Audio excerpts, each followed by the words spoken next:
Hello students, कैसे हैं आप। ब्रिलियंट एकेडमी के ऑनलाइन क्लास में आपका स्वागत है। कल हमने आपको अनुसूची याद करने की ट्रिक बताई थी जो हमेशा बेटा आपको याद रहेगी, कभी आप नहीं भूलोगे। एक क्वेश्चन अनुसूची से आता ही आता है। चलो 2 मिनट में बेटा हम अनुसूची का रिवीजन कर लेते हैं। अनुसूची 1 में बेटा क्या है, 1 में हमारे लिए बेटा सबसे जरूरी क्या है, पहले नंबर पे हमारा भारत। तो अनुसूची 1 में बेटा भारत संघ का वर्णन है, भारत संघ एवं उसके संघ शासित प्रदेशों का वर्णन है। 2 नंबर में क्या है, 2 नंबरी पैसा अर्थात विभिन्न पदाधिकारियों के वेतन का वर्णन है। 3 नंबर में क्या है बेटा, 3 बार शपथ, कबूल है कबूल है कबूल है। विभिन्न पदाधिकारियों के शपथ का वर्णन बेटा अनुसूची 3 में। अनुसूची 4 में है क्या बेटा, सीटों का आवंटन। राज्यसभा में सीटों का आवंटन, सीट में कितनी बेटा पाए होते हैं, 4 पाए होते हैं। तो 4 में क्या है बेटा आपका, राज्यसभा में सीटों का आवंटन। 5 में बेटा क्या है, SC ST क्षेत्रों के लिए बेटा कुछ विशेष उपबंध जो किए जाते हैं वो है। 6 में क्या है, 6 में 4 राज्य, 6 में 4 राज्य, 6 में 4 राज्य, असम मेघालय त्रिपुरा मिजोरम के लिए विशेष उपबंध। अनुसूची 7 में क्या है, 7 अर्थात केंद्र और राज्य सरकार साथ काम करे, लड़ाई न हो, इसलिए बेटा विषयों को बांट दिया गया है। संघ सूची वर्तमान में 100 विषय, इस पे काम कौन करता है, संघ सरकार या केंद्र सरकार। दूसरी आपकी राज्य सूची, इस पे आपके 61 विषय काम कौन करता है, राज्य की सरकार। और समवर्ती सूची जिसमें आपके 52 विषय हैं, काम कौन करता है, केंद्र सरकार और राज्य सरकार मिलकर बेटा नियम कानून बनाते हैं इस अनुसूची पर, समवर्ती सूची पर।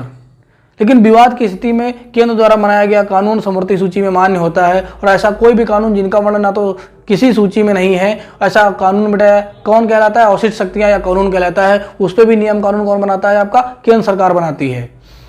इतना बस बेटा आपको याद रखना है। फिर अगर बात करोगे अनुसूची 8 में क्या है, 8 में 22 भाषाएं, 8 में 22 भाषाएं, 8 में 22 भाषाएं, 8 में 22 भाषाएं। पहले कितनी भाषा हुआ करती थी, 14वीं भाषा। तो 15वीं भाषा कौन सी थी जो पहली जोड़ी गई थी, 1967 में सिंधी। 67 में सिंधी हमने बताया था आपको, इस तरह याद रखना है। फिर अनुसूची 9 क्या है बेटा, बहुत विवादित अनुसूची रही है, जमींदारी उन्मूलन एवं संपत्ति अधिग्रहण से संबंधित है बेटा। 10 में क्या है, दा से दल बदल, 52वें संविधान, 5 × 2 = 10, 52वें संविधान संशोधन 1985 द्वारा लागू। 11 में क्या है बेटा, गा से 11, और गा से आपका ग्राम पंचायत होती है बेटा, पंचायतों का वर्णन किया गया है। 12 में क्या है, बाराबंकी में अर्थात क्या है बेटा, आपकी नगर पालिका है। वैसे बेटा हम आपको संविधान के बेटा भाग, भारत के संविधान के बेटा कितने भाग हैं उसको भी बेटा हम याद करने की ट्रिक बनाते हैं बेटा। कैसे आप याद करोगे बेटा, संविधान में बेटा कितने भाग हैं बेटा, 22 भाग हैं। हमेशा बेटा 22 भाग हैं संविधान के, पहले भी थे अब भी हैं बेटा। कितने भाग हैं, 22 भाग हैं बेटा, 22 भाग। पहला क्वेश्चन तो यही बेटा, संविधान में कितने भाग हैं या चैप्टर हैं बेटा, तो कितने हैं, 22। तो बेटा भाग या चैप्टर होता है क्या, मतलब बेटा जैसे आप बुक खोलते हो तो आगे चैप्टर की लिस्ट लिखी रहती है। इस चैप्टर को खोलोगे तो ये पढ़ने को मिलेगा, दूसरे चैप्टर में इसका वर्णन है, तीसरे चैप्टर में इसका वर्णन है, 5वें चैप्टर में इसका वर्णन है, 6ठे चैप्टर में इस चीज के इस विषय इस का वर्णन है। तो बेटा उस लिस्ट को आप देख ले तो डायरेक्ट वही चैप्टर खोल के पढ़ लो, पूरी भी को आपको ढूंढनी नहीं पड़ती। वैसे बेटा ये चैप्टर या भाग हैं कि भाग 1 में क्या लिखा है, भाग 2 में क्या है, भाग 3 में क्या है, भाग 4 में क्या है, ठीक बेटा। तो ऐसे ही। लेकिन बेटा अगर बात करोगे डायरेक्ट, अगर क्वेश्चन बेटा इस तरह पूछता है संविधान में कितने भाग हैं तो 22 ही भाग आपके होंगे। लेकिन अब पूछता बेटा उपभागों को मिलाकर संविधान में कितने भाग हैं बेटा, तो आपके वर्तमान में 25 भाग हैं। 4 का का, 9 का का, 9 का खा, ऐसे बड़ा विभिन्न आपके उपभाग बना दिए गए हैं। लेकिन अगर क्वेश्चन पूछता है संविधान के कितने भाग हैं तो आप 22 ही टिक करोगे बेटा, 22 ही टिक करोगे, ठीक है। इतना याद रखना। पहला तो बेटा आपके लिए यही इंपॉर्टेंट है, संविधान के कितने भाग हैं बेटा, 22 भाग है। लेकिन अगर उपभागों को मिला दिया जाए, विभिन्न संशोधन द्वारा उपभाग भी जोड़े गए हैं तो आपके 25 हो जाएंगे। अब देखो कैसे याद करोगे, याद करने की हम ट्रिक बताते हैं। और बेटा आपके 22 हैं, 22 आपको नहीं याद करने हैं, मैक्सिमम 5 से 6 ही बार पूछे जाते हैं मैक्सिमम, इसलिए हमने सब नहीं लिखे हैं यहाँ पे। जो आपके लिए इंपॉर्टेंट है सब बेटा वही पढ़ो। जो लोग बेटा सफलता पाते हैं उनका एक यही तरीका होता है कि वो सिर्फ काम की चीजें पढ़ते हैं। बहुत ज्यादा पढ़ने के लिए तो पूरी लाइफ पढ़ी है बेटा, नौकरी पा जाना जिंदगी भर पढ़ना। लेकिन अभी अगर सब कुछ पढ़ने के चक्कर में पड़ गए कि चलो सब कुछ पढ़ डाले हैं, मैथ में भी PhD कर डाले, रीजनिंग में भी PhD कर डाले, हिंदी में भी PhD कर डाले, GS के हर सब्जेक्ट में PhD कर डाले, इतना पढ़ें, कुछ नहीं होगा बेटा, कुछ नहीं होगा। क्यों? क्योंकि बेटा जो आपका बेटा एग्जाम होता है ना बेटा, वो सिलेक्टेड नॉलेज मांगता है। वो सिलेक्टेड क्या मांगता है बेटा, वो सिलेक्टेड नॉलेज मांगता है। 1 लाइनर क्वेश्चन बेटा आपको मांगता है। तो इतना ज्यादा आपको नहीं पढ़ना है बेटा वनडे एग्जाम में, तो हल्का हल्का पढ़ के बेटा जो आपके काम का हो पढ़ के जॉब ले लेना है। पढ़ने के लिए पूरी जिंदगी पड़ी है बेटा। देखो जैसे हमने कल बताया था कि पहले नंबर पे बेटा क्या जरूरी है, पहले नंबर पे हमारा देश जरूरी है। तो बेटा एक चीज याद रखना, चाहे पहला भाग हो, चाहे आपका पहला भाग हो, चाहे आपकी पहली अनुसूची हो, चाहे आपकी पहली अनुसूची हो, और चाहे आपका बेटा पहला अनुच्छेद हो, चाहे आपका पहला अनुच्छेद हो। बेटा सब में किसका वर्णन किया गया है? सब में हमारे भारत देश, भारत के क्षेत्र का वर्णन किया गया है। बेटा पहले नंबर पे हमेशा भारत रहेगा, वो चाहे अनुसूची हो, चाहे अनुच्छेद हो, चाहे आपका भाग हो। तो बेटा ऐसे ही आपको याद रखना है, ऐसे याद रखना है आपको बेटा। तो इसी तरह बात करोगे, इसी तरह अगर बात करोगे तो पहले भाग में बेटा किसका वर्णन किया गया? पहले भाग में बेटा ये हिंदी की संख्याएं हैं, ये आपकी रोमन है बेटा, रोमन अंक है। तो बेटा पहले भाग में किसका वर्णन किया गया है? पहले भाग में बेटा भारत संघ एवं उसका राज्य क्षेत्र का वर्णन किया गया है। सीधी बात, भारत क्षेत्र का वर्णन किया गया है। अनुच्छेद बेटा क्या है? 1 से 4, जो स्टार्टिंग के बेटा 4 अनुच्छेद हैं, 1 से 4 जो आपके अनुच्छेद हैं, शुरुआत के 1, 2, 3, 4, जो शुरुआत के बेटा आपके 4 अनुच्छेद हैं, यहाँ पर बेटा क्या वर्णन किया गया? भारत संघ एवं उसका राज्य क्षेत्र। तो याद कर लेना बेटा, कहाँ से? अनुच्छेद 1 में, 1 से 4 तक आपका। सब बेटा हम अनुच्छेद नहीं लिखे हैं, कुछ इंपॉर्टेंट अनुच्छेद लिखे हैं जो आपसे ज्यादा पूछ लेता है, आगे भी आपको बता देंगे। तो 1 नंबर पे क्या है बेटा? हमारा भारत देश। अब कहानी सुनो बेटा, कहानी सुनो कैसे अनुच्छेद याद करोगे। मान लो बेटा आप किसी देश में जाते हो रहने के लिए, या मान लो बेटा आप लव मैरिज करके भाग निकले हो कहीं पे। तो जब किसी देश में बेटा सबसे पहले जब भाग निकले हो तो कहीं ना कहीं तो जाओगे, किसी ना किसी देश में, किसी ना किसी क्षेत्र में जाओगे। तो पहले नंबर पे क्या बेटा आपका आएगा? जब कहीं भाग कर जाओगे तो पहले नंबर पे किसी ना किसी देश पे जाओगे। मान लो बेटा भाग कर हम भारत चले आए, अन्य देश से भाग कर हम भारत चले आए, तो पहले नंबर बेटा हम क्या काम करेंगे? किसी ना किसी देश में भाग के जाएंगे। तो पहले नंबर बेटा भारत देश का वर्णन है। फिर बेटा जब हम पहुंच गए भारत में तो हम वहां पर्टिकुलर क्या करेंगे? धीरे धीरे बेटा अपना एस्टेब्लिश होने की कोशिश करेंगे, वहां पे परमानेंट स्थायी निवास करने के लिए बेटा सोचेंगे। तो उसके लिए बेटा हमें क्या जरूरत पड़ेगी? जब हम भाग कर आए बेटा हमें कुछ ना कुछ बेटा प्रूफ लेना पड़ेगा ना भारत का, कि हम भारत में रहने आए हैं, तो हमें प्रूफ चाहिए। तो वही बेटा हमारा प्रूफ क्या होता है? हमारी पहचान क्या होती है बेटा? हमारी नागरिकता, हमारी नागरिकता। तो भाग 2 में पहले नंबर पे हमारा देश है। अगर देश में रहना है तो दूसरा काम आपको क्या करना पड़ा होगा? देश की पहचान लेनी होगी, अर्थात नागरिकता लेनी पड़ेगी। नागरिकता क्या होती है बेटा? किसी भी देश के आप अगर निवासी हैं तो उस देश की बेटा आपकी पहचान होती है, आपकी नागरिकता। भारत के निवासी हैं तो आपकी नागरिकता भारतीय है। अमेरिका के निवासी हो तो आपकी बेटा नागरिकता अमेरिकी है।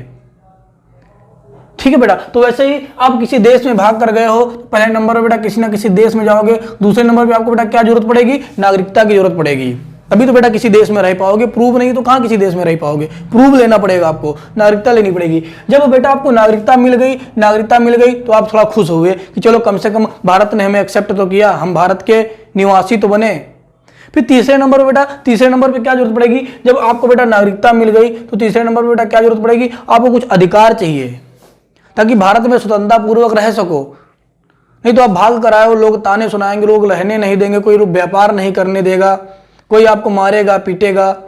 तो बेटा जब आप भाग कर गए हो किसी देश में तो पहले नंबर पे देश, दूसरे नंबर पे आपको देश का प्रूफ चाहिए, नागरिकता, तीसरे नंबर पे बेटा आपको कुछ अधिकार चाहिए कि वहां पे आप रह सको स्वतंत्रता पूर्वक। तो बेटा भाग 3 में किसका वर्णन किया गया है? भाग 3 में बेटा मौलिक अधिकार का वर्णन किया गया है, मौलिक अधिकार का वर्णन किया गया है। अगर बेटा बात करोगे मौलिक अधिकारों की बात करोगे तो बेटा बात करोगे अगर मौलिक अधिकार का, तो जैसे बेटा आप नागरिकता की बात करोगे इससे पहले, तो नागरिकता का वर्णन बेटा अनुच्छेद 5 से 11 तक है। नागरिकता का वर्णन अनुच्छेद 5 से 11 तक है। बेटा अभी नेक्स्ट वीडियो में ये भी बता देंगे कि ये सब कहाँ से लिए गए हैं। एक एक टॉपिक वाइज पढ़िए बेटा, बीच में खिचड़ी मत पकाइए। हम भी बता देंगे नागरिकता कहाँ से ली गई, मौलिक अधिकार कहाँ से लिए गए, यहाँ बता देंगे, आप कन्फ्यूज हो जाओगे, हम एक एक वीडियो में आपको बताएंगे। ठीक है। तो इतना आप याद रखना बेटा कि नागरिकता जो है आपकी, नागरिकता की जो अवधारणा बेटा आपकी वो ब्रिटेन से ली गई है। एकल नागरिकता बेटा भारत में कैसी नागरिकता है, ये भी क्वेश्चन आपका बनता है बेटा, भारत में कैसी नागरिकता है। अगर ये भी क्वेश्चन बेटा पूछता है तो भारत में एकल नागरिकता है, एकल नागरिकता है बेटा, भारत में क्या है? एकल नागरिकता है। एकल नागरिकता मतलब बेटा अभी आपको समझा रहे हैं एकल नागरिकता क्या होता है। बेटा एकल नागरिकता क्या होता है, देखो आप भारत में चाहे उत्तर प्रदेश में रहो, चाहे बिहार में रहो, चाहे झारखंड में रहो, चाहे उड़ीसा में रहो, आप अगर कहीं दूसरे देश जाते हो या किसी से बताओगे, पूछेगा आप कहाँ से हो, आप कौन हो, तो कहोगे बेटा हम भारतीय हैं। हमारी एक और सिर्फ एक पहचान है कि हम भारतीय हैं, क्षेत्र में चाहे जहां निवास करें। हमारी कोई बेटा ये पहचान नहीं है कि हम उत्तर प्रदेश के निवासी हैं, बिहार के हैं, झारखंड के हैं, बांग्लादेश के हैं। वो तो मेनली बेटा हमारा निवास होता है। भारत में सिर्फ और सिर्फ एक नागरिकता की जरूरत है, वो भी भारत की नागरिकता। लेकिन अगर अमेरिका की बात करोगे तो अमेरिका में बेटा आपको द्वि नागरिकता का प्रावधान है। आप अमेरिका देश में रहते हो तो अमेरिका देश की नागरिकता लेनी पड़ेगी, प्लस पर्टिकुलर जिस राज्य में रहते हो अमेरिका में वहां की भी नागरिकता लेनी पड़ेगी। जैसे मान लो भारत अगर अमेरिका होता तो हम भारत की नागरिकता लेते, फिर आप उत्तर प्रदेश राज्य में रहते हो उत्तर प्रदेश की नागरिकता लेते, लेकिन ऐसा हमारे भारत में नहीं है। हम और सिर्फ भारत की नागरिक हैं, इसलिए भारत की एकल नागरिकता है बेटा, एकल नागरिकता। बेटा क्वेश्चन यहीं से आपका सही हो गया कि एकल नागरिकता का प्रावधान बेटा कहां से लिया गया है, तो ब्रिटेन से लिया गया है, अमेरिका से नहीं लिया गया। क्यों? क्योंकि अमेरिका में तो द्वि नागरिकता है। इसी तरह अगर याद रखोगे बेटा, तीसरे नंबर पर हमें क्या जरूरी है, तीसरे नंबर पर हमें मौलिक अधिकार जरूरी है। जब वो नागरिक बन गए तो हमें कुछ अधिकार चाहिए। तीसरे नंबर पे बेटा मौलिक अधिकारों का वर्णन किया गया है अनुच्छेद 12 से 35 तक। डायरेक्ट बेटा पूछ लेता है नागरिकता का वर्णन कहाँ है, अनुच्छेद 5 से 11 तक है, और मौलिक अधिकार का वर्णन कहाँ है, 12 से 35 तक। अगर मौलिक अधिकार की बेटा बात करोगे, जैसे आपकी नागरिकता बेटा ब्रिटेन से ली गई है, वैसे ही आपके जो मौलिक अधिकार है, देखो अधिकार, आ से आप क्या पढ़ोगे, अमेरिका पढ़ लेना, बस आ से बेटा क्या पढ़ लेना, अमेरिका। विकल्प में बेटा जो बेटा देश दिया रहेगा उसमें आ से सिर्फ एक ही देश रहेगा, अमेरिका, या इसी को बेटा यूएसए बोलते हैं। तो मूल अधिकार कहां लिए गए, आ से अधिकार, आ से अमेरिका से लिए गए हैं। कितने मूल अधिकार हैं बेटा वर्तमान में बेटा 6 मूल अधिकार हैं। 7 मूल अधिकार पहले हुआ करते थे, लेकिन जो संपत्ति का बेटा मूल अधिकार उसको समाप्त कर दिया गया है। तो आपके बेटा वर्तमान में कितने मूल अधिकार हैं बेटा, वर्तमान में आपके 6 मूल अधिकार हैं, 6 मूल अधिकार हैं। ये मूल अधिकार वाले चैप्टर में हम पढ़ाएंगे। इतनी बातें आपको जरूर पता होनी चाहिए बेटा कि मूल अधिकार का वर्णन किस भाग में है, भाग 3 में है, किस देश से लिए गए हैं, आ से अधिकार, आ से अमेरिका से लिए गए, किस अनुच्छेद में है, 12 से 35 तक है। कितने बेटा मूल अधिकार हैं, 6 मूल अधिकार हैं, 6 मूल अधिकार हैं वर्तमान में, ठीक है, ये याद रखना। तो देखो बेटा इतना आप याद कर लिए, तो वो 3 आपको याद हो गए। फिर आप अगर चौथे पे बात करोगे, जब आपको बेटा मूल अधिकार भी मिल गए, मूल अधिकार भी मिल गए, तो आप उस देश में अगर बेटा आप रह रहे हो तो आपको बेटा शांति चाहिए। ऐसे नियम कानून बेटा भारत में, जैसे आप भारत में आए हो, नागरिकता मिल गई, मूल अधिकार मिल गए, तो बेटा भारत की जो सरकार है, अगर वो बेटा ऐसे नियम कानून कोई बनाती है जो आपके पक्ष में नहीं है, आपके खिलाफ है, तो क्या आप भारत में रह पाओगे, नहीं रह पाओगे बेटा। तो भारत जो आपको मूल अधिकार दिए गए हैं उनकी रक्षा के लिए ही राज्य को बेटा क्या किए गए हैं, कुछ नीति निदेशक तत्व। इसका तो फुल फॉर्म ही होता है राज्य के नीति निदेशक तत्व। देखो कैसे समझो, कैसे याद करोगे, राज्य के नीति निदेशक तत्व, इसका वर्णन किसका किया गया है, भाग 4 में। कैसे याद करोगे बेटा, देखो राज्य जब कोई नीति बनाएगा तो उसको कुछ निर्देश देने वाले तत्व, मतलब राज्य जब भी कोई नियम कानून बना रहा है तो ऐसा नियम कानून कोई नहीं बनाएगा, ऐसा नियम कानून राज्य नहीं बनाएगा जो हमको बेटा मूल अधिकार प्राप्त हो, उनका हनन हो। राज्य ऐसा कोई नियम कानून नहीं बनाएगा जो किसी एक जाति या लिंग या धर्म का बेटा साथ दे। राज्य ऐसा कोई नियम कानून नहीं बनाएगा बेटा जो अमीरी और गरीबी के बीच में जो गैप है उसको बढ़ाए। राज्य ऐसा कोई नियम कानून नहीं बनाएगा जो बेटा महिलाओं को नीचा बेटा दिखाए या उनकी स्थिति को बेटा, उनकी सम्मान को बेटा हानि पहुंचाए। तो बेटा देखो 4 में क्या है आपको बेटा, 4 में क्या है आपका, राज्य के नीति निर्देशक तत्वों का बेटा वर्णन किया गया है, राज्य के नीति निर्देशक तत्वों का वर्णन किया गया है, ठीक है बेटा। तो याद रखना 4 में क्या है, 4 में आपका राज्य के नीति निर्देशक तत्व का वर्णन किया गया है। ये बेटा किस अनुच्छेद में है, ये 36 से 51 तक है, 36 से 51 तक है, 36 38 39 40 से पढ़ते चले जाओगे, 36 से 51 तक है आपके। कहां से लिए गए बेटा राज्य की नीति सत्तर, बेटा एक देश पड़ता है आयरलैंड, एक देश पड़ता है आपका आयरलैंड, वहां से लिए गए हैं। ये बेटा लिख लेना, जो थोड़ा थोड़ा हम बता रहे हैं कहां से लिए गए हैं, ये आपके बेटा आयरलैंड से लिए गए हैं, बहुत बार क्वेश्चन पूछा गया है। आयरलैंड से बेटा लिए गए हैं आपके राज्य के नीति निर्देशक तत्व, ठीक है बेटा। तो 4 नंबर पे क्या है बेटा, 4 नंबर पे क्या है, तो जो 3 नंबर पे आपको अधिकार दिए गए हैं इनका हनन ना हो, इसीलिए बेटा क्या करना पड़ा, 4 नंबर पे राज्य को निर्देश देना पड़ा, ऐसे याद कर लेना। फिर बेटा 4 का बेटा का भाग है, जैसे हमने बताया था कि उपभाग बेटा ना, उपभाग, तो 4 का उपभाग है बेटा आपका 4 का का बेटा। तो 4 के का में बेटा किसका वर्णन है, मौलिक कर्तव्यों का वर्णन है, मौलिक कर्तव्य। अनुच्छेद क्या है, भाग 4 का है, अनुच्छेद क्या है 51 का है। मौलिक कर्तव्य बेटा होते क्या है, जब बेटा आप भारत में रहने लगे हो, भारत की नागरिकता मिल गई है, भारत के मूल अधिकार आपको मिल गए हैं, सरकार या राज्य की सरकार आपके मूल अधिकारों को हनन न करे, उसके लिए राज्य के नीति निर्देशक तत्व दे दिए गए हैं, तो हमारा भी तो कुछ कर्तव्य बनता है बेटा, हमारा भी तो कुछ कर्तव्य बनता है कि हम भारत की खा रहे हैं तो भारत के गुणगान करें, भारत के पर्यावरण की रक्षा करें, भारत के राष्ट्रगान राष्ट्रगीत झंडे का सम्मान करें, भारत के जीव जंतुओं की रक्षा करें, भारत के प्रकृति की रक्षा करें, भारत के संविधान को बेटा गौरवपूर्ण बनाए रखें। तो बेटा यही, जब हमको इतना कुछ मिल गया तो हमारे कुछ कर्तव्य बनते हैं, हमारे कुछ कर्तव्य बनते हैं जिनका हमें निर्वाह करना होता है। तो बेटा इसीलिए भाग 4 के काम में क्या है, भाग 4 के काम में क्या है बेटा, मूल कर्तव्य। कितने आपके बेटा मूल कर्तव्य हैं देखोगे अगर, तो वर्तमान में बेटा, वर्तमान में 11 मूल कर्तव्य हैं, वर्तमान में 11 मूल कर्तव्य हैं, 11 मूल कर्तव्य। कितने बेटा याद रखना, 11 मूल कर्तव्य हैं। इससे पहले बेटा 10 मूल कर्तव्य हुआ करते थे, 10 मूल कर्तव्य इससे पहले हुआ करते थे, लेकिन वर्तमान में बेटा एक नया मूल कर्तव्य और जोड़ गया था। कौन सा था बेटा वो, 6 से 14 वर्ष तक के बच्चों को निःशुल्क एवं अनिवार्य शिक्षा। ठीक है, ये बेटा आपका 11वां जोड़ा गया था। तो आपके कितने हैं बेटा, वर्तमान में 11 हैं। मूल कर्तव्य बेटा कहां से लिए गए हैं, आपके मूल कर्तव्य कहां से लिए गए हैं, तो बेटा यूएसएसआर जिसको बोलते हैं बेटा सोवियत संघ, सोवियत संघ से बेटा आपके लिए गए हैं। सोवियत संघ रशिया, पूरा नाम है बेटा सोवियत संघ रूस। तो कहां से लिए गए बेटा, अगर आपका यूएसएसआर नहीं दिया रहता है, सोवियत संघ नहीं दिया रहता है, तो आपका रूस दिया होगा तो भी आपका सही है। ठीक है बेटा, तो याद रखना ये आपके कहां से लिए गए हैं, सोवियत संघ रूस से लिए गए हैं। भाग कौन सा है, 4 का का है, अनुच्छेद कौन सा है, 51 का है बेटा, याद रखना। ठीक है, फिर अगर देखोगे बेटा इतना सब कुछ हो गया, भारत में रहने आ गए, नागरिकता मिल गई, अधिकार आपको मिल गया, अधिकार का हनन ना हो इसके लिए राज्य को निर्देश दे दिए गए हैं, फिर आपके कुछ कर्तव्य भी बनते हैं। जब इतना कुछ हो गया बेटा तो आप पूरी तरह से इस्टेब्लिश हो गए और भारत में खुश हो गए। ठीक है, फिर इसके बाद क्या करोगे, आप भारत के बारे में कुछ जानने का प्रयास करोगे, आप जानने का प्रयास करोगे। तो बेटा भाग 5 में किसका वर्णन किया गया है, संघ का वर्णन किया गया है। सबसे पहले आप संघ के अर्थात केंद्र के बारे में जानोगे कि भारत के केंद्र में क्या क्या आता है। भारत के केंद्र में बेटा क्या राष्ट्रपति हैं, उपराष्ट्रपति हैं, नियंत्रक एवं महालेखा परीक्षक है, भारत की संसद है।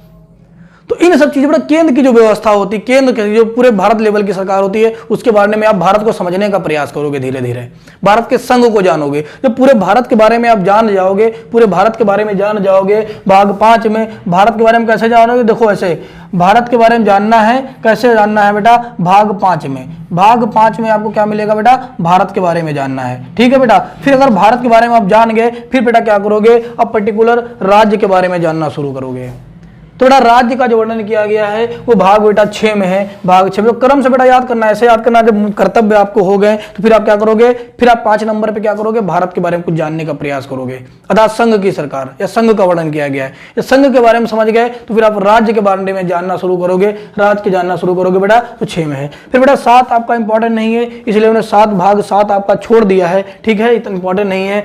फिर अगर भाग 8 की बात करोगे, 8 की बात करोगे बेटा, तो केंद्र शासित प्रदेशों का वर्णन किया गया है। केंद्र शासित प्रदेश कैसे याद करोगे बेटा, आपको पता होना चाहिए कितने केंद्र शासित प्रदेश हैं वर्तमान में। वर्तमान में केंद्र शासित या संघ शासित प्रदेश कितने हैं बेटा, कल ही हमने बताया था आपको 8 हैं, 7 हुआ करते थे आपके। फिर क्या किया गया था, जम्मू कश्मीर को 2 भागों में तोड़कर जम्मू कश्मीर और लद्दाख 2 केंद्र शासित प्रदेश बना दिए गए, तो 7 2 9 हुए। फिर लास्ट में हमने क्या बताया था, दादरा एवं नागर हवेली एवं दमन एवं दीव को मिलाकर 1 कर दिया गया है, तो फिर 1 कम हुआ। तो आपके बेटा कितने बेटा हैं केंद्र शासित प्रदेश, 8 केंद्र शासित प्रदेश हैं। तो देखो अनुसूची भाग मतलब बेटा भाग आपका भाग 8 ऐसे याद हो गया। केंद्र शासित प्रदेशों का वर्णन बेटा किसमें किया गया है, भाग 8 में। कितने हैं आपके प्रेजेंट में केंद्र शासित प्रदेश, आपके 8 ही तो हैं। तो 8 से इस तरह याद कर लेना बेटा, 8 से इस तरह याद कर लेना। देखो आपको कितनी आसानी से याद हो रहा है, 8 याद हो गया। फिर देखो बेटा, देखो ये देखो आपको पंचायत यहाँ भी इंपॉर्टेंट है, यहाँ भी आपको पंचायत इंपॉर्टेंट है। अगर अनुसूची पूछेगा तो कौन सी अनुसूची है, गा से 11 अर्थात ग्राम पंचायत। अनुसूची 11 में बेटा पंचायत का वर्णन है। लेकिन अगर भाग पूछेगा तो भाग 9 में बेटा पंचायत का वर्णन है। मतलब चैप्टर 9 जब खोलोगे, हमारे संविधान का चैप्टर 9 खोलोगे तो आप पंचायतों के बारे में पढ़ने को मिलेगा आपको। ठीक है, पंचायतों के बारे में पढ़ने को। इसको कैसे याद रखोगे, देखो बेटा ऐसे देखो पंचायत लिखा है ना, देखो पंचायत लिखा है ना बेटा, पंचायत लिखा तो कैसे, पंच का मतलब बेटा हो जाएगा 5 और चा मतलब हो जाएगा आपका 4। देखो ऐसे पढ़ना, 5 चा 5 और 4 4, 5 का मतलब 5, चा का मतलब 4, और 5 और 4 को आप जोड़ दोगे तो कितना बन जाएगा, 9 ही तो बन जाएगा। भाई याद हो गया, पंच मतलब होता है 5 और चायत मतलब 4, चा से मतलब 4 पढ़ लेना, 5 मतलब 5, चा मतलब 4, तो 5 4 9। तो भाग 9 में बेटा किसका वर्णन किया गया, पंचायत का। अनुसूची कौन सी है बेटा, 11 अनुसूची है। ठीक है, 11, तो इसको याद रखना। ठीक है बेटा, ठीक है। अगर अनुच्छेद की बात करेंगे पंचायत में बेटा तो 243 के विभिन्न अनुच्छेद हैं, 245 के बेटा विभिन्न उप अनुच्छेद हैं बेटा 243, और इसके बेटा विभिन्न उप अनुच्छेद हैं बेटा 243 के, इतना याद रखना बस 243 है बेटा, इसके बहुत सारे उप अनुच्छेद हैं 243 का 1, 243 का 2, ऐसे करके चले जाओगे, बहुत सारे अनुच्छेद हैं, तो वहां पे बेटा इसका वर्णन किया गया, ठीक है, ऐसे याद करना बेटा, ठीक है। फिर बेटा हमने कहा था अनुसूची 11 में क्या था, पंचायत, फिर जस्ट 12 आ गया था, जस्ट 11 के बाद 12 क्या हो गया था, नगर पालिका। तो वैसे ही जब आपका 9 का बेटा 9 हो गया पंचायत, तो 9 के बेटा 2 पार्ट बनाए गए हैं, 9 के 2, 9 का है, फिर 9 का का है, फिर 9 का खा है, याद रखना बेटा, एक आपका 9 है, एक आपका 9 का है, एक 9 का खा है आपका, ये उपभाग बेटा जो हम आपको बता रहे हैं ना, उपभाग आपके 25 हो गए हैं भाग को मिलाकर, ठीक है। तो भाग 9 में आपका क्या है बेटा, 9 को हमने कैसे बताया, याद करना बेटा, पंचायत का वर्णन है, 5 और 4 पंचायत का। जब पंचायत का है तो इसके जस्ट बाद क्या आएगा, 9 के का में क्या आएगा आपका, नगर पालिका आएगा, नगर पालिका आएगा, ऐसे याद कर लेना, जस्ट बाद इसके क्या आएगा बेटा, नगर पालिका आएगा, जस्ट बाद इसके आएगा आपका नगर पालिका आएगा आपके, ठीक है। तो ऐसे याद करना 9 के खा में, 9 के खा में बेटा क्या इतना ज्यादा इंपॉर्टेंट नहीं है बेटा, इतना ज्यादा इंपॉर्टेंट नहीं है, आपकी सहकारी समितियां, सहकारी समितियां बेटा, सहकारी समितियों का वर्णन बेटा किया गया है, सहकारी समितियों का वर्णन किया गया है। सहकारी समितियां होती क्या है बेटा, विभिन्न प्रकार के ऐसे संस्थान जो लोगों की मदद करते हैं, सरकार के साथ साथ भी क्षेत्र के सहयोग में बेटा देश की मदद करने में भाग लेते हैं, जैसे विभिन्न प्रकार के एनजीओ हो जाएंगे, विभिन्न प्रकार की बेटा आपके संघ हो जाएंगे, विभिन्न प्रकार के ऐसे क्षेत्र हो जाएंगे जो बेटा भारत के लोगों की क्या करते हैं, सरकार के अलावा भी मदद करते हैं। तो यही बेटा आपके क्या हो जाएंगी, सहकारी समितियां हो जाएंगी। तो इतना ज्यादा आपके लिए इंपॉर्टेंट सहकारी समितियां नहीं, लेकिन बेटा याद रखिएगा बेटा, हो सकता है पूछ ले सहकारी समितियां। देखो लगातार 9 में क्या है, 5 4 9, 9 मतलब पंचायत, 9 के जस्ट बाद 9 का आएगा नगर पालिका, नगर पालिका के बाद जस्ट बाद 9 का खाएगा सहकारी समितियां हैं, ठीक है बेटा। फिर देखो कैसे याद करोगे, फिर देखो भाग 10 में क्या है, भाग 10 में क्या है बेटा, SC ST क्षेत्र का भाग 10 में क्या वर्णन किया गया है, अनुसूचित एवं अनुसूचित जनजाति, अनुसूचित जाति एवं अनुसूचित जनजाति SC ST के क्षेत्र का वर्णन किया गया है। वहां पे बेटा हमने अनुसूची कौन सी बताई थी, SC ST से संबंधित अनुसूची हमने कौन सी बताई थी, 1 2 3 4 5, तो कौन सी अनुसूची है बेटा, 5 अनुसूची है, 5वीं अनुसूची में SC ST का वर्णन किया गया है, SC ST। क्योंकि बेटा एक SC होगा एक ST होगा, दोनों को मिलाकर कितने हो जाएंगे, 2 हो जाएंगे, जब 5 को 2 से गुणा कर दोगे तो 10 आ जाएगा। तो भाग 10 में बेटा किसका वर्णन किया गया है, इसी SC ST का वर्णन किया गया है बेटा। एक SC जात हो गई, SC जात, एक ST जात हो गई, ठीक है, इनको 5 से गुणा कर दोगे, SC ST को 5 मतलब एक SC एक ST मतलब 2 हुए, 2 को जब 5 गुणा कर दो 10, अर्थात तो भाग 10 में बेटा किसका वर्णन किया गया है, भाग 10 में बेटा आपका किसका वर्णन किया गया है, भाग 10 में बेटा आपका SC ST क्षेत्र का वर्णन किया गया है, SC ST क्षेत्र का वर्णन किया गया है, ये भी याद रखना इंपॉर्टेंट है बेटा थोड़ा थोड़ा, ठीक है। फिर अगर भाग 11 में देखोगे, भाग 11 में देखोगे बेटा तो संघ राज्य संबंध का वर्णन किया गया है, संघ राज्य संबंध का वर्णन किया गया है। अनुसूची बेटा कौन सी थी, अगर देखोगे बेटा अनुसूची आपकी 7 थी, अनुसूची 7 को हमने क्या बोला था बेटा, 7 पढ़ना, 7 का मतलब क्या है बेटा, केंद्र और राज्य, केंद्र और राज्य, केंद्र का मतलब बेटा संघ भी होता है, केंद्र और राज्य बेटा मिलकर काम करे, इसलिए बेटा इनको क्या किए गए हैं, विषय बांट दिए गए हैं, विषय बांट दिए गए। तो अनुसूची 7 थी, ठीक है, लेकिन बेटा अगर भाग की बात करोगे तो संघ राज्य संबंध का वर्णन किस भाग में किया गया है, तो भाग 11 में है, भाग 11 में है, भाग 11, ठीक है, क्या नाम बेटा, भाग 11। तो याद रखना बेटा संघ राज्य जो संबंधों का वर्णन किया गया है वो किस भाग में है बेटा, वो भाग 11 में है। इसके बाद अगर नेक्स्ट देखोगे, इसके बाद बेटा आपके इतने ज्यादा इंपॉर्टेंट अनुच्छेद नहीं है, फिर डायरेक्ट आप 14 पे आ जाओगे, 14 आपका ज्यादा इंपॉर्टेंट है। 14 में बेटा किसका वर्णन किया गया, देखो 14 में किसका वर्णन किया गया है, संघ एवं राज्य के अधीन सेवाएं, मतलब संघ राज्य के अधीन सेवाएं क्या होती बेटा, संघ के अधीन सेवाएं बेटा जो आपके IFS के पेपर कराती है, इसको UPSC बोलते हैं, union public selection commission, union public selection commission, जिसको बेटा क्या बोलते हैं, UPSC बोलते हैं। ये बेटा क्या कराती है, UPSC, ये क्या कराती है बेटा आपके IS और IFS के पेपर कराती हैं, जो सबसे बड़ी सेवा है भारत की। राज्य की बेटा सेवाएं कौन सी होती हैं बेटा, अगर उत्तर प्रदेश का पेपर है तो UP PCS, बिहार का है तो BPSC, ऐसे बेटा जो राज्य की विभिन्न सेवाएं होती है, जो PCS के पेपर कराती है बेटा राज्य की, तो उनको बेटा बोलते हैं UPSC, ठीक है। तो ये इनका बेटा जो वर्णन किया गया संघ एवं राज्य सेवाओं का वर्णन किया गया बेटा, तो आपके भाग 14 में किया गया है। ये भी आपके लिए इंपॉर्टेंट क्वेश्चन है, ठीक है, ये भी आपके इंपॉर्टेंट क्वेश्चन याद रखेगा। फिर देखो बेटा 15 को कैसे याद करो, देखो 15 में आपका क्या है बेटा, निर्वाचन है। 15 में बेटा किसका वर्णन किया गया है, 15, देखो 15 15। देखो ना निकल के आया तो ना से बेटा क्या लिख दोगे, निर्वाचन लिख दोगे। ना मतलब क्या है बेटा, निर्वाचन। और भी अगर देखोगे बेटा, ये देखो निर्वाचन, ना से मतलब क्या निकल के आया बेटा, निर्वाचन। ठीक है, तो 15 में बेटा किसका वर्णन किया गया है, 15 में बेटा निर्वाचन का किया गया है। ठीक है, तो ये भी आप याद रखिएगा बेटा, निर्वाचन की बात किया गया है, निर्वाचन। ठीक है, निर्वाचन का मतलब क्या होता है बेटा, चुनाव। निर्वाचन मतलब चुनाव ही तो होता है बेटा, चुनाव होता है। तो पूछेगा बेटा चुनाव का वर्णन, खाली चुनाव का पूछेगा, चुनाव का वर्णन किस अनुच्छेद में है, तो चुनाव का बेटा 324 में है। 24 मतलब चा देखो आया 24, तो चा मतलब क्या होता है, चार मतलब क्या बेटा, चुनाव। तो 324 में बेटा किसका वर्णन किया गया है, अनुच्छेद है 324, चुनाव या निर्वाचन का भाग कौन सा है, 15। ठीक है, फिर देखो 16 भाग, 16 का साथ करोगे बेटा, 16 को बेटा छोला पढ़ना, छोला पढ़ना, छोला। तो बेटा 16 में क्या वर्णन किया गया है, कुछ वर्गों के लिए विशेष उपबंध। कुछ वर्ग मतलब क्या बेटा, जो गरीब लोग हैं, जो पिछड़े हुए लोग हैं बेटा, उनके लिए बेटा कुछ विशेष उपबंध की बात की गई है आपकी, ताकि उनका उत्थान हो सके। ठीक है बेटा, कैसे याद करोगे, छोला कुछ वर्गों को विशेष पसंद होता है, छोला कुछ वर्गों को विशेष पसंद होता है, इसीलिए बेटा उनके लिए क्या करना पड़ता है, अलग से छोला बनाना पड़ता है। नॉर्मल लोग आपके घर मेहमान आ रहे हैं, सबको दाल चावल भात खिला दोगे, कोई बात नहीं। कुछ जो विशेष लोग होंगे उनको आपको छोला खिलाना पड़ेगा, नहीं तो वो नाराज हो जाएंगे। ठीक है, तो 16 को कैसे याद करोगे, छोला से याद कर लेना। छोला मतलब क्या बेटा, विशेष लोगों को बेटा छोला खिलाना पड़ेगा, मतलब कुछ विशेष वर्गों के लिए विशेष उपबंध किए गए। ठीक है, फिर देखो 17 में बेटा, 17 आपका इंपॉर्टेंट है, टेट वालों के लिए बहुत ही इंपॉर्टेंट है। 17 में बेटा राजभाषा का वर्णन किया गया है, राजभाषा का वर्णन किया गया है। हमारे भारत की राजभाषा क्या है, हिंदी है बेटा। हमारी राष्ट्रभाषा नहीं है, राजभाषा हिंदी है। भारत का कोई भी राष्ट्रभाषा नहीं, क्यों, क्योंकि भारत अभी एक राष्ट्र बन ही नहीं पाया है। भारत राष्ट्र नहीं है अभी, भारत एक राज्य है। राज्य और राष्ट्र बेटा अंतर क्या होता है, जब कोई देश बेटा अपने जो जातिवाद है, भ्रष्टाचार है, अंधविश्वास है, छुआछूत है, इन सब धारणाओं से, हिंदू मुस्लिम है, ऊंच नीच है, इन सब भावनाओं से उठकर सिर्फ बेटा अपने देश के बारे में सोचे, तो वही देश राष्ट्र कहलाता है। क्या भारत बेटा राष्ट्र है, अब बताओ आप, भारत राष्ट्र नहीं है, क्योंकि बेटा अभी हम लड़ ही रहे हैं, हिंदू मुस्लिम लड़ रहा है, हिंदू हिंदू लड़ रहा है, उच्च कास्ट के लोग निम्न कास्ट के लोग को अपने घर पे नहीं आने देते हैं, जातिवाद, अंधविश्वास, मूर्ति दूध पी रही पिलाओ,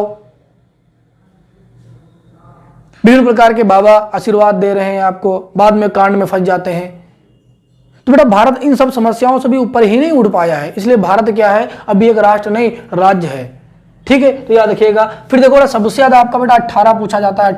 18 में बेटा क्या है, आपातकालीन उपबंध। देखो 18 कैसे, देखो ऐसे लिखना ना, 18 तो ऐसे लिखते हो, 18 तो देखो आ आया ना, तो आ का मतलब क्या है, आपातकालीन उपबंध। 18 आपातकालीन उपबंध, आ से 18, आ से आपातकालीन उपबंध। जैसे 18 देखोगे आ लिखना, आ से आपातकालीन उपबंध। देखो आपातकालीन उपबंध बेटा होता क्या, देखो याद ऐसे ही कर लेना, आ से 18, आ से आपातकालीन उपबंध। आपातकालीन उपबंध बेटा होता क्या है, एग्जाम्पल दो कितनी आसानी से समझोगे। आपात मतलब क्या होता है बेटा, इमरजेंसी जिसको बोलते हैं, इमरजेंसी। बेटा जब भी क्या, मान लो कभी देश में कोई समस्या आ जाए, जैसे एग्जाम्पल भी कोरोना समझ लो, कोरोना, तो बेटा ये एक आपात ही तो था। तो क्या किया गया था बेटा, लोगों को क्या कर दिया गया था, उनके घर में कैद कर दिया गया था।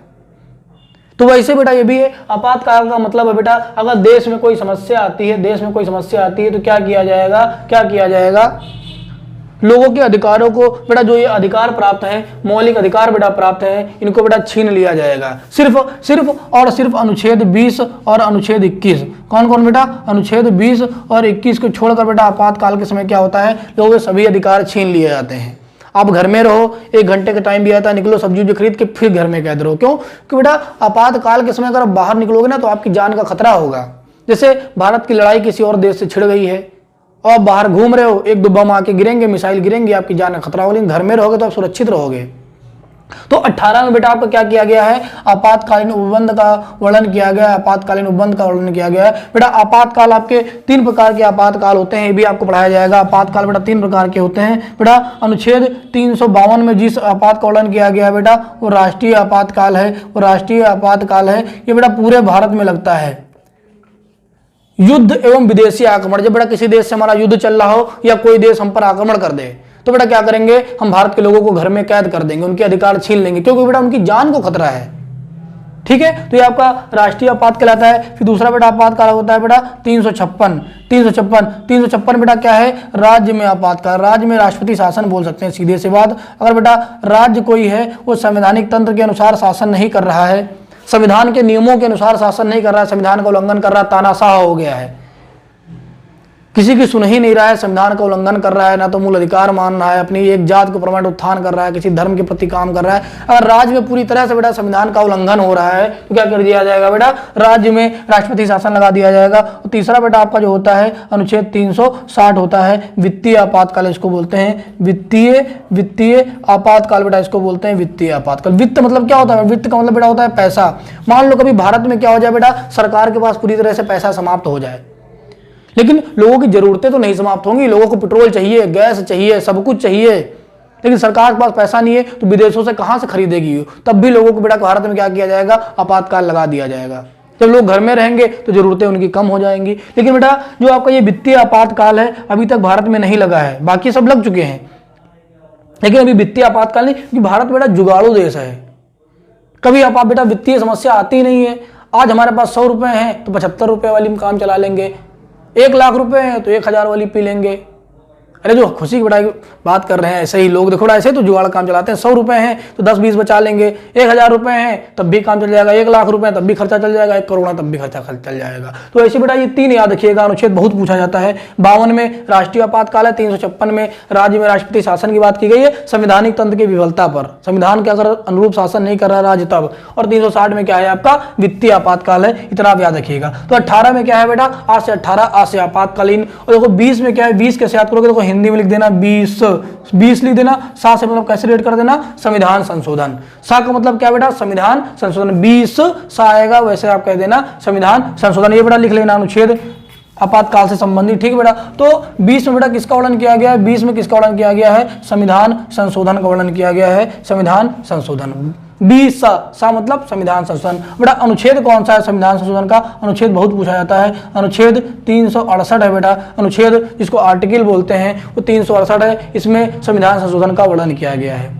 बेटा संविधान संशोधन का मतलब क्या होता है समझो बेटा, समझो। हमारा संविधान बेटा कब लागू हुआ था, 26 जनवरी 1950 को बेटा लागू हुआ था। तो जब बेटा हमारा संविधान लागू हुआ था तब की स्थितियां अलग थी, लेकिन अब की स्थितियां अलग हैं। अगर बेटा वही नियम कानून हम आज भी लागू करेंगे तो क्या लोग मानेंगे? पुराने जमाने मान लो जैसे पिता पापा, आपके मम्मी पापा दादा क्या कहते हैं, बेटा सही कपड़े पहना करो, शुद्ध बोला करो, पूजा किया करो, बड़ों का आदर किया करो, पुराने गाना सुना करो, अच्छी पिक्चर देखा करो। तो क्या आप समझते हो? नहीं समझते बेटा, क्योंकि आज का युग और उसके युग में बहुत अंतर था। तो बेटा जो संविधान लागू हुआ था वही नियम कानून अगर आज भी चलते रहेंगे तो लोग नहीं मानेंगे। इसीलिए बेटा संविधान में लगातार संशोधन करके, संविधान में लगातार परिवर्तन करके लगातार नियमों को बदला जाता है और उसको वर्तमान परिस्थितियों के अनुसार बेटा बनाया जाता है कि लोग बेटा इसको माने। तो यही आपका क्या कहलाता है बेटा, संविधान संशोधन कहलाता है। तो उम्मीद करते हैं बेटा इतने बेटा आप जरूर याद करोगे, इतने आप जरूर याद करोगे। तो इनमें से जो सबसे ज्यादा पूछा जाता है हम आपको पहले ही बता दे रहे हैं बेटा, यहीं से पूछ लिया जाएगा और यहीं से पूछ ही लिया जाएगा, हम इंपॉर्टेंट बता रहे हैं बेटा, ठीक है। भाग 2, 3, 4 का, फिर इसके बाद अगर देखोगे बेटा 9 और 9 का खा, ठीक है, और 10 आपका 10। और इधर अगर बेटा आप देखो बात करोगे अगर तो 14, 15 और 17, 18, 20 सिर्फ इंपॉर्टेंट ही लिखे हैं बेटा। इतने आपके, इतने तो रट के ही रखना है। इसमें से भी आपके 18, 20 और राजभाषा वाला ये 3 आपके ये और ऊपर की ये मोस्ट इंपॉर्टेंट है, मोस्ट इंपॉर्टेंट है, ठीक है। 2, 3, 4 का और बेटा 9 का और आपका 17, 18, 19 मोस्ट इंपॉर्टेंट है बेटा। भाग डायरेक्ट पूछता है, उठा के देख लेना चाहिए, पीसीएस, एसएससी, यूपीटीसीएस कोई पेपर उठा के देखना, एक क्वेश्चन आपका आता ही आता है बेटा। तो उम्मीद करते हैं आप बेटा ऐसे ट्रिक से इसको याद करोगे। कल हम फिर मिलते हैं बेटा आपके ट्रिक के साथ नेक्स्ट वीडियो में। धन्यवाद बेटा।